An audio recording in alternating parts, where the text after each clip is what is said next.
Bueno, vamos entonces con la palabra que tenemos para hoy. Es una palabra que el Señor me dio hoy muy temprano. Inclusive me la dio anoche, prácticamente como a las 2 de la madrugada. A veces me despierto y me pongo a meditar en la palabra de Dios, a pensar en ella, ¿no? Y me encontré con el relato de un hombre llamado Jonathan Edwards, uno de los grandes predicadores, teólogos y cristianos de los últimos tiempos, bueno, ya hace un par de siglos. Él murió en 1865. A la edad de los 18 años, entonces conoció del Señor, y desde que lo conoció al Señor, entonces su vida cambió. Fue una vida entregada al ministerio, entregado a la palabra de Dios, entregado al propósito de Dios. Todos nosotros fuimos creados por Dios en un tiempo determinado precisamente para exaltar su nombre y llevar su palabra hasta lo último de la tierra. Entonces, hay unos tiempos que Dios determina para cada uno de nosotros. Dios determina en el momento en que tú naces y que tú mueres. Dios ya tiene un tiempo determinado para ti sobre el mundo, o aquí en esta tierra, por decirlo así. Y Jonathan Edwards entonces aprovechó perfectamente ese tiempo que le dio Dios. Tuvo 55 años de vida, de los cuales le rindió al Señor 37 años de ministerio. Fue un pastor, entonces, que predicó el Evangelio fielmente, con un nivel de unción y con una predicación realmente hermosas. Él tenía muy claro lo que debía hacer y lo que debía predicar.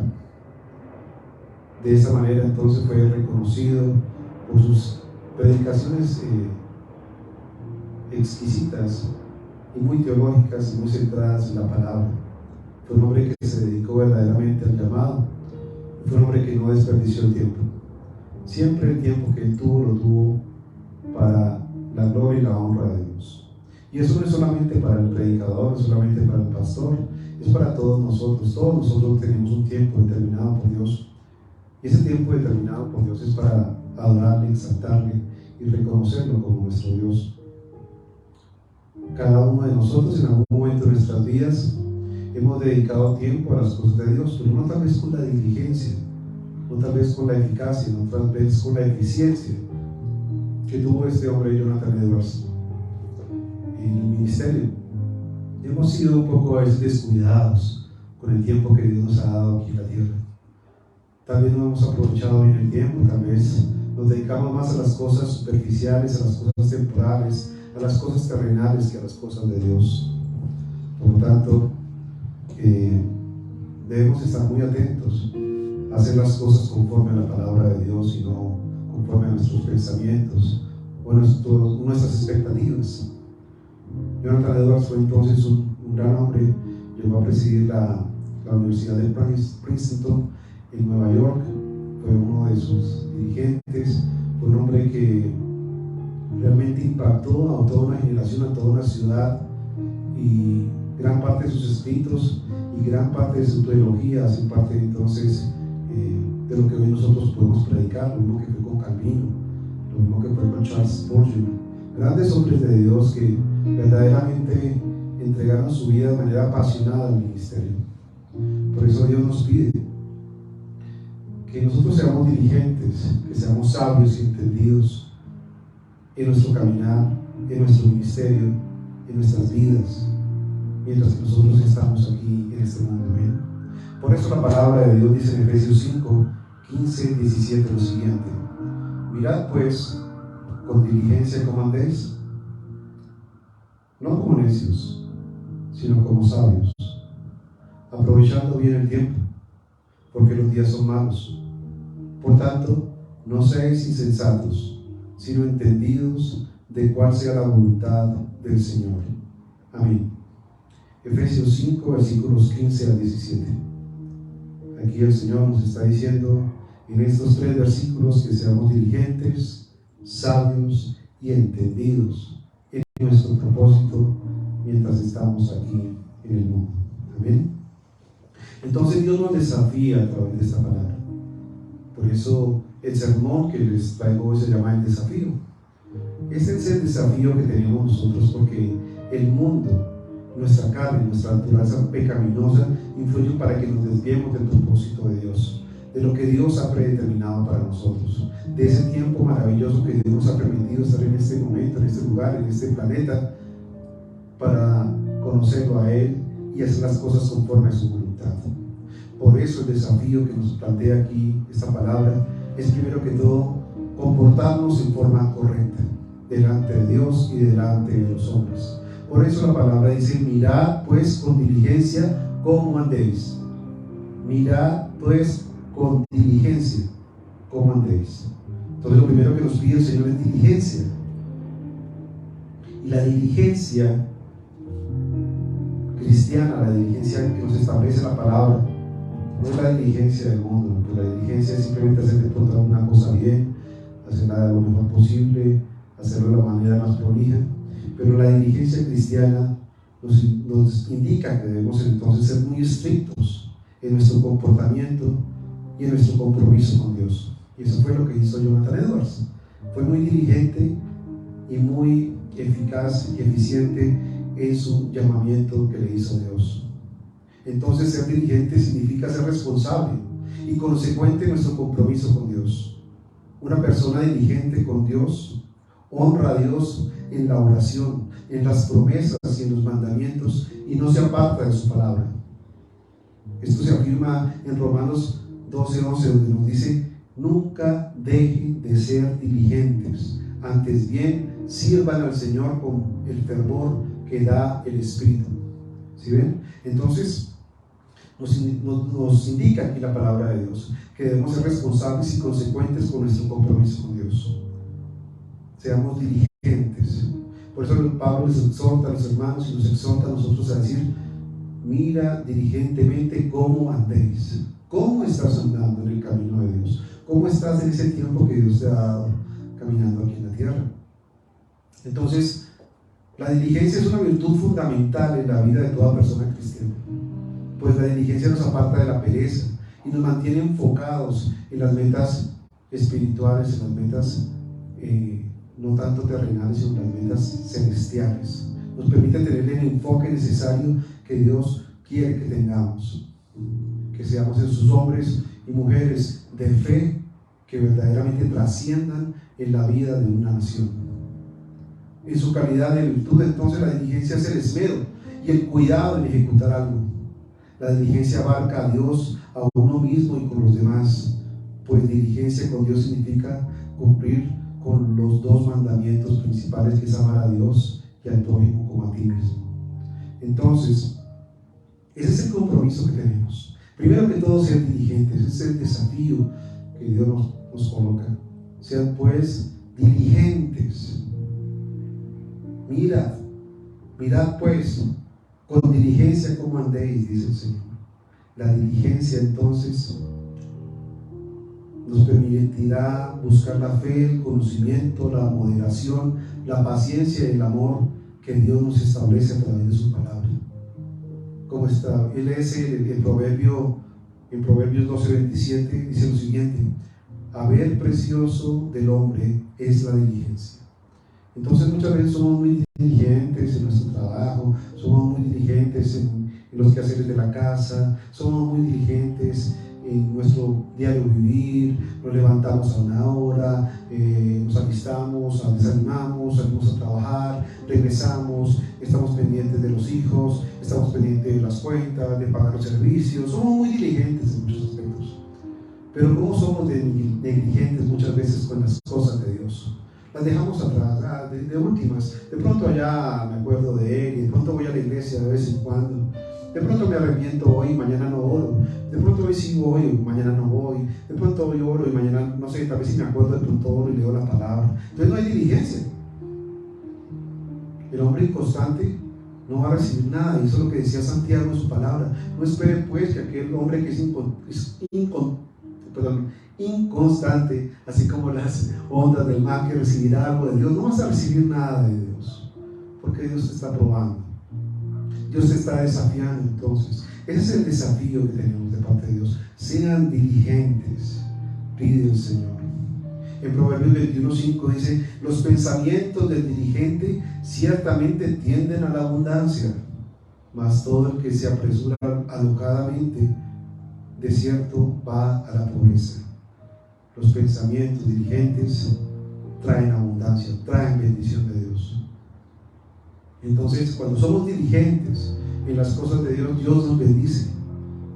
Las bendiciones nos persiguen a nosotros y no nosotros buscamos las bendiciones. Dios nos permite tener la abundancia, la serenidad, la tranquilidad, la confianza de que tiene todo para nosotros y que nos proveerá absolutamente cualquier cosa que necesitemos. Y más aún nos bendecirá con cosas de lo alto, con la vida eterna, con la santificación, con la purificación de nuestras vidas, con llevarnos en vidas de rectitud, en vidas de amor, en conocer esa paz que sobrepasa todo entendimiento. Pero para eso tienes que ser diligente. Debemos ser diligentes en las cosas de Dios, no negligentes.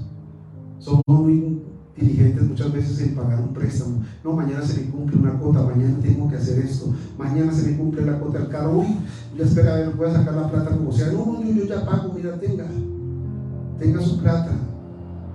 Somos muy diligentes para ir a tomar entonces un avión. No, es que tengo un viaje, tengo un paseo y debo estar a las 4 de la tarde, 4 de la mañana más bien, en el aeropuerto, y seguro que llega 5 minutos, 10 minutos antes, o hasta media hora antes. Ahí sí podemos ser diligentes, ahí sí, porque uy, que no, ¿cómo voy a perder el avión? ¿Cómo voy a perder el viaje? ¿Cómo voy a perder si ya lo pagué? Si fueras así diligente, entonces entenderías que ya Jesús pagó un precio por ti para darte la salvación, y deberías entonces cuidar de esa salvación tan grande que es lo que dice la palabra de Dios, cuidando esa salvación, siendo diligente en las cosas del Señor. Por eso Pablo exhortaba aquí a los efesios: mirad pues con diligencia cómo andéis. Mirad pues, no como necios, sino como sabios. Hoy te pregunto, ¿tú eres necio o eres sabio en las cosas de Dios? No, pues más o menos, yo ahí voy, no en términos medios en las cosas de Dios. O eres necio o eres sabio. Debemos ser sabios en nuestro comportamiento y manera de vivir, nuestra forma en la cual nosotros estamos en nuestras vidas transmitiendo el mensaje de Cristo a través de nuestro testimonio personal. Muchas veces las personas se alejan del cristianismo porque vieron un mal testimonio de parte de algún cristiano. Entonces la verdadera sabiduría para saber cómo andamos y cómo estamos delante de los demás y delante de Dios es tener la sabiduría de lo alto. Por eso Pablo nos dice: no sean necios, sino sean sabios en la forma en que ustedes se manejan en sus vidas, en el camino que Dios ha provisto. El que se decida de lleno a meditar sobre la ley del Altísimo indaga la sabiduría de todos sus predecesores.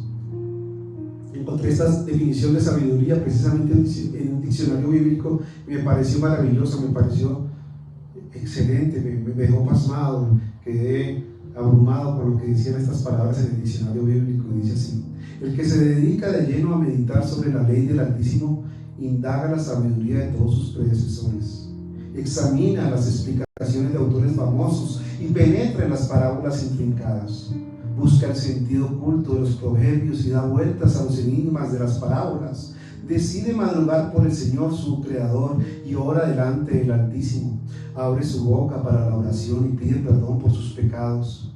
Si el Señor grande lo quiere, le llenará de espíritu de comprensión. Él vendrá a derramar palabras de sabiduría y confesará al Señor en su oración. Wow. El que indaga, el que busca, el que escudriña las Escrituras, el que busca al Señor en oración, entonces está buscando la sabiduría de Dios y no la sabiduría de los hombres. Muchas personas entonces están más preocupadas por la sabiduría terrenal. No es que yo voy a hacer una especialización, yo voy a hacer una maestría, yo voy a hacer un PhD. Claro, eso está bien, pero la mayor sabiduría es la sabiduría divina. Y deberías preocuparte tanto como te preocupaste por ir a la escuela, por ir a la primaria, al bachillerato, a la universidad, al PhD, al magister, a la especialización. Te deberías preocupar lo mismo y aún mucho más por las cosas de Dios. Entonces esa persona decide madrugar por el Señor, decide orar, decide buscar a su Creador, decide pedir perdón por sus pecados. Entonces en ese momento Dios le da espíritu de sabiduría. Cuando Moisés entonces vino al Señor, dice la palabra que Dios le dio espíritu de sabiduría en todas las cosas, lo hizo sabio.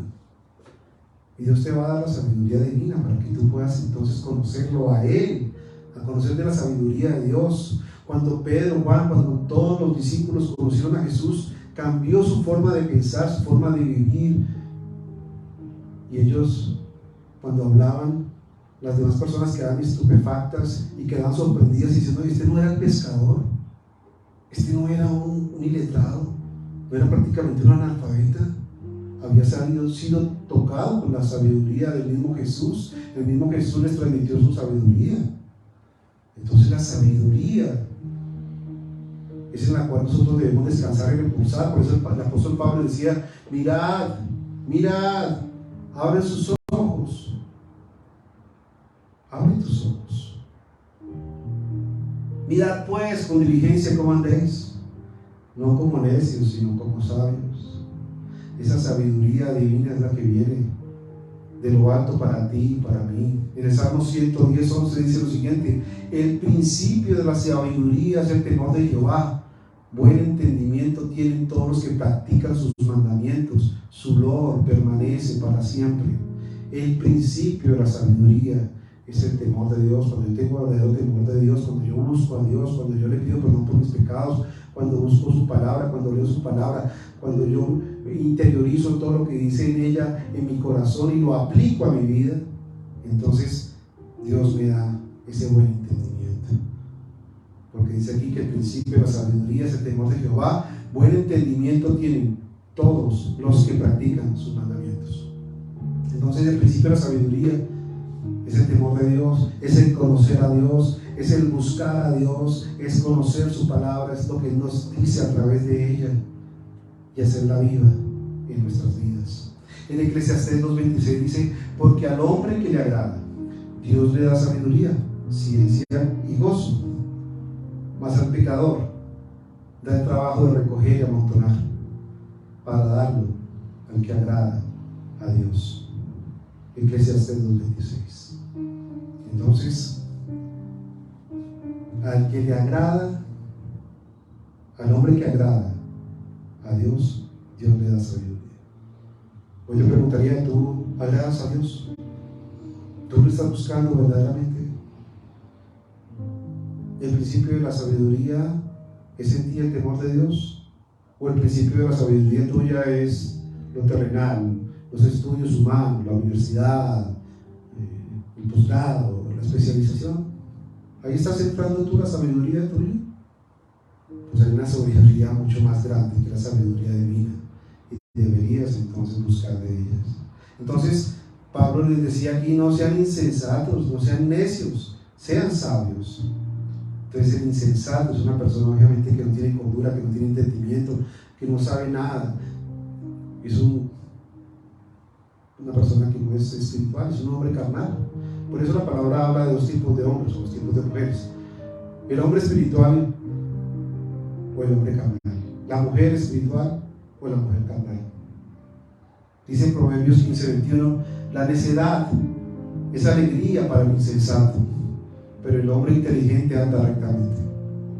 ¿A través de qué? A través de la palabra de Dios. Entonces Dios nos desafía, primero que todo, a comportarnos en la forma correcta, a ser diligentes, a ser sabios. Y también Dios nos pide, a través de estos cortos versículos, a redimir bien el tiempo, es decir, a que seamos entendidos en los tiempos de Dios.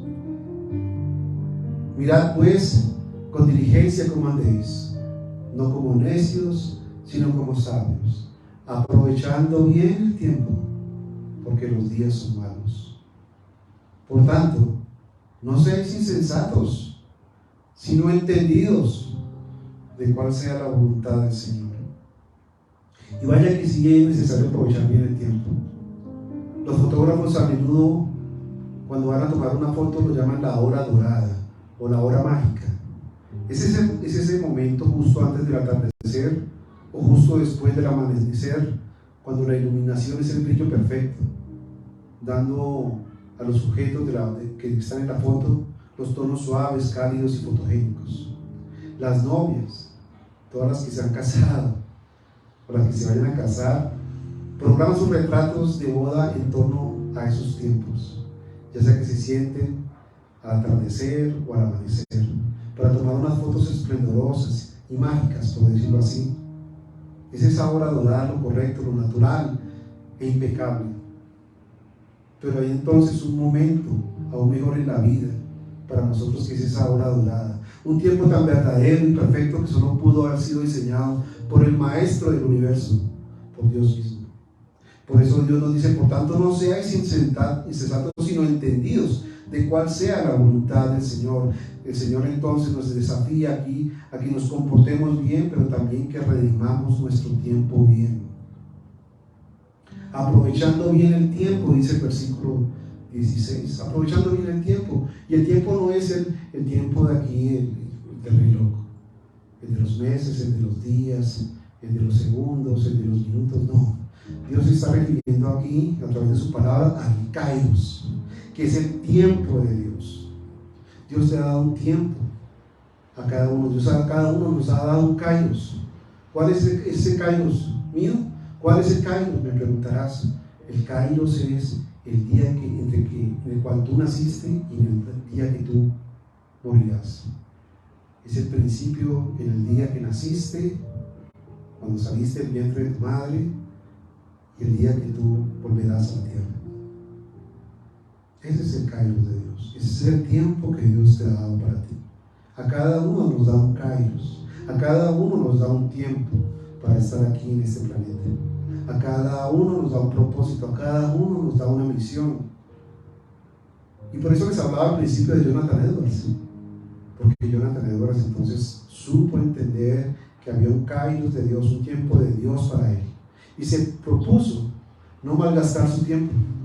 Se propuso ser diligente, se propuso ser sensato en el caminar de Dios. Se propuso entonces aprovechar bien el tiempo, aprovechar bien el Kairos de Dios. Y según la concordancia griega de Strong, Kairos significa tiempo o estación. Es un sustantivo que se usa para presentar una estación, una oportunidad adecuada, una ocasión. También señala que proviene de la palabra raíz cara, que significa cabeza o cumbre. Y entonces Kairos se entiende universalmente como un tiempo cierto o fijo, o incluso el tiempo correcto o designado por Dios. Y ese es el tiempo que Dios ha dado para ti. Estás en el Kairos de Dios. No como algunos profetizan, no, que Dios va a traer un Kairos. No, ya estamos en el Kairos de Dios. Ya estamos en el tiempo que Dios me dio a mí. Otro tema es el Kairos que Dios le va a dar a la iglesia, que es muy diferente. Pero Dios ya tiene un Kairos para ti.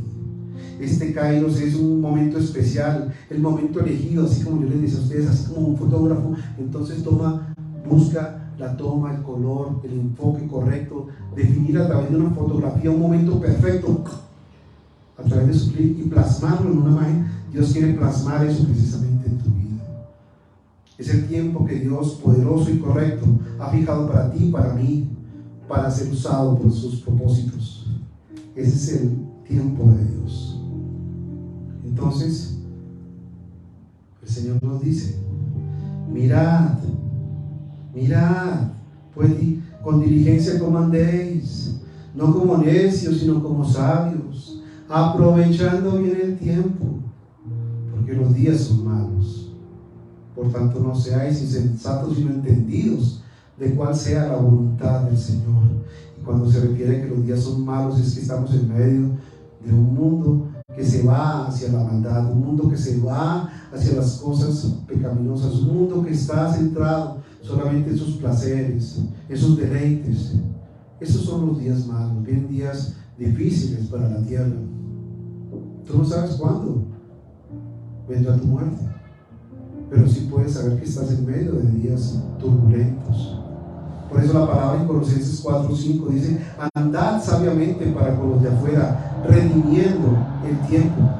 Aprovecha bien tu tiempo. ¿Cuántas veces no perdemos tiempo viendo televisión, viendo una película, muchas veces haciendo pereza, chismeando, hablando cosas vanas, haciendo cosas que no traen ninguna cosa o edificación para nuestras vidas?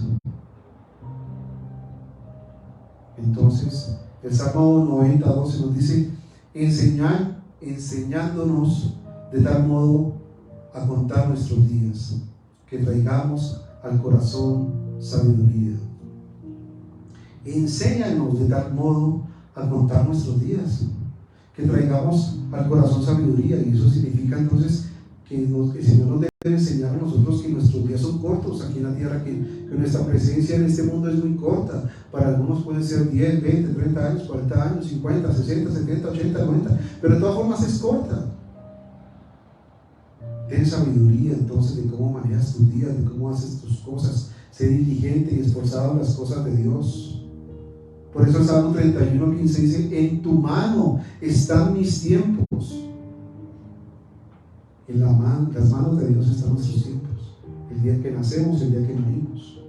Él es el dador de la vida, así como la da, también la quita. Entonces debemos ser sabios, debemos ser diligentes en nuestro caminar con Dios, porque es tiempo que testifiquemos de Dios a otros, porque los días son malos, porque las personas también necesitan palabra de esperanza, porque las personas necesitan ser también llevadas a la salvación. Pablo esperaba entonces que la segunda venida de Cristo y el fin del mundo sucediera dentro de poco. Pablo pensaba que iba a ser dentro de muy pocos días, y de pronto en su misma época que se vendría entonces la segunda venida de Cristo. Por eso sintió la compulsión, sintió el deseo de orar de forma diligente. Y vaya que sí fue diligente Pablo, porque las fuerzas del mal son poderosas, y muchas personas se están yendo al infierno. Muchas personas se están yendo al infierno pensando que son salvos. Muchos creen que son salvos y que se van a ir al cielo, pero en realidad no lo están haciendo porque no son diligentes, no son esforzados. Las fuerzas del mal, Satanás y todos sus demonios pueden causar un enfriamiento en ti, un enfriamiento en el cristiano, desviarlo de los propósitos de Dios, desviarnos de los caminos del Señor. Por las tentaciones, muchos entonces que expresaron su interés en Dios, en buscar de Dios, en arrepentirse de sus pecados, entonces se enfriaron y abandonaron la fe. Por eso la exhortación de Pablo, por eso la exhortación que nos hace el Señor diciendo: por tanto, tomad toda la armadura de Dios para que podáis resistir el día malo. ¿Sí ven? El día malo. Toma toda la armadura de Dios para que puedas resistir todas esas tentaciones, todas esas cosas que se te vienen encima, todos esos deseos mundanos, todas tus propias concupiscencias. Y habiendo acabado esto, están firmes. Efesios 6:13. Por tanto, toma toda la armadura de Dios para que puedas resistir. Toma el escudo de la fe con el cual puedes resistir a los dardos del maligno, dice la palabra. Entonces Pablo amonesta a los creyentes en este versículo 17: por tanto, no seáis insensatos, sino sabios. En Romanos 12:2 nos dice: no os conforméis a este siglo, sino transformaos por medio de la renovación de vuestro entendimiento, para que comprobéis cuál sea la buena voluntad de Dios, agradable y perfecta. En el versículo 17 entonces de Efesios 5:16-17 dice Pablo: por tanto, cuando hay un por tanto diciendo, oiga, ponga atención. Eso es lo que está diciendo. Cuando tú encuentras un por tanto, es algo que está enfatizando el Señor, diciendo: póngale tiza a este asunto. En pocas palabras, no sean insensatos, sino entendidos de cuál sea la voluntad del Señor. Entonces, cuando nos comportamos diligentemente, cuando sabemos que los días son malos, cuando tomamos toda la armadura de Dios, podemos enfrentar entonces este caminar, este tiempo, este kairos de Dios que Dios nos ha puesto a cada uno de nosotros. para que seamos entendidos de cuál sea la voluntad, Señor. En Colosenses 1:9 nos dice: por esta razón también nosotros, desde el día que lo supimos, no hemos cesado de orar por vosotros y de rogar que seáis llenos del conocimiento de su voluntad en toda sabiduría y comprensión espiritual. Y esa es mi oración por ti, por mí, por mi esposa, por mi familia, para que esto se cumpla en sus vidas, para que entonces sean llenos del conocimiento de la voluntad en toda sabiduría y comprensión espiritual. Que seamos unos hombres y mujeres de fe, que podamos llegar a la estatura de Cristo, en el conocimiento de su palabra, en el conocimiento de su gloria. Entonces, por tanto, no seáis insensatos, sino entendidos de cuál sea la voluntad del Señor. Y todos sabemos que esa voluntad es agradable y que es perfecta. Por lo demás, hermanos, os rogamos pues y os exhortamos en el Señor Jesús, que como habéis recibido de nosotros instrucciones acerca de la manera en que debéis andar y agradar a Dios, como de hecho ya andáis, así abundéis en ello más y más. La voluntad de Dios es nuestra santificación, la voluntad de Dios es nuestra salvación, la voluntad de Dios es que nosotros seamos hechos a su imagen y semejanza y nos parezcamos a Cristo. Esa es la voluntad perfecta y agradable del Señor. Entonces, deberíamos llevar una vida como la de Jonathan Edwards, como les decía a ustedes. Cuando escuché su testimonio de una predicación de él, cuando me puse a estudiar su vida, su ministerio, dije: Dios mío, no he hecho nada. No he hecho nada. No soy nada, Dios. Tú eres todo. Ayúdame a ser como un hombre, como una persona verdaderamente de fe. Y ese hoy es mi rogar por todos y cada uno de nosotros. Por eso, Señor, bendito Padre de la gloria, hoy oramos delante de ti, Señor, pidiéndote que nos ayudes a tener diligencia, Señor, que nos ayudes a ser sabios, Señor, y entendidos en tu palabra, Señor, que andemos como a ti te agrada, Señor, que andemos en el fervor del Espíritu Santo, Señor, haciendo las cosas para ti, Señor, que busquemos siempre la sabiduría de lo alto, Señor, que busquemos siempre tu presencia a través de la oración, Señor, a través de tu palabra, bendito Dios, que nuestros caminos sean tus caminos, Señor, y tus propósitos se cumplan en nuestras vidas, Señor, pero por medio, Señor, de que nosotros tengamos corazones contritos y humillados delante de ti, Señor. Ayúdanos, bendito Dios, a aprovechar bien este tiempo, este kairos de Dios que tú has dado para nosotros, Señor. Ayúdanos, Señor, a entender que nosotros tenemos un tiempo limitado sobre este planeta, Señor, y que tú nos has llamado, bendito Dios, a ser como tú, Señor, a ser hijos de Dios. Por eso, Señor, hoy, Padre Santo, te pido que nos dé sabiduría de lo alto, que nos dé, Señor, el entendimiento, Señor, para poder caminar, para poder cumplir todos tus propósitos, Señor, y que veamos el cumplimiento de tus promesas en nuestras vidas, Señor. Ayúdanos, Señor, a ser sabios y no insensatos. Te lo pido, Padre, en el nombre de Cristo Jesús. Amén y amén.